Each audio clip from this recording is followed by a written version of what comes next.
Hello friends, welcome to our channel. ఈరోజైతే నేను చాలా హ్యాపీగా ఉన్నాను. ఎందుకంటారా, ఆఫ్టర్ 7 years తర్వాత నా బెస్టెస్ట్ ఫ్రెండ్ అయితే కాల్ చేసింది. బెస్టెస్ట్ ఫ్రెండ్ అంటున్నావు, చైల్డ్హుడ్ ఫ్రెండ్ అంటావా? కాదండి, చెప్పాలంటే తను ఫ్రెండ్ కాదు, సీనియర్ అనమాట. కానీ మేము చాలా క్లోజ్ ఫ్రెండ్స్ లాగా ఉండేవాళ్ళం. అందరు చూసి మీరు చైల్డ్హుడ్ నుంచి ఫ్రెండ్సా ఏంటి అనుకునేవాళ్ళు. బట్ టు బీ ఫ్రాంక్, మేము అక్కడే మీట్ అయ్యాం. నా ఫస్ట్ బీటెక్ జాయిన్ అయిన ఫస్ట్ డే రోజు తను BTech second year direct diploma నుండి జాయిన్ అయింది. తను ఫస్ట్ డే, నేను ఫస్ట్ డే. మేమిద్దరం హాస్టల్లో మెట్ అయ్యాము.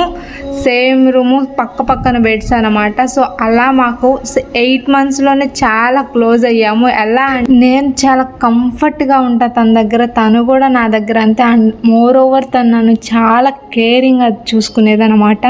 సో నేనైతే చాలా మిస్ అయ్యా.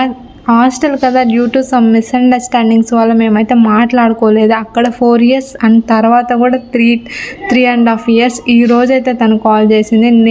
నా వర్షన్ ఎలా ఉంటుందంటే, I'm not the person who force me to choose.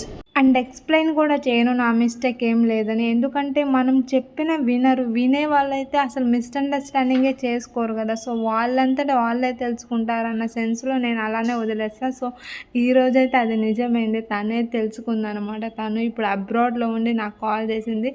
ఈ 6 years గ్యాప్ని ఫిల్ చేసింది అనమాట. 2 hours అయితే కంటిన్యూస్గా ఏం జరిగాయి ఈ 6 yearsలో అంతా మాట్లాడుకున్నాం.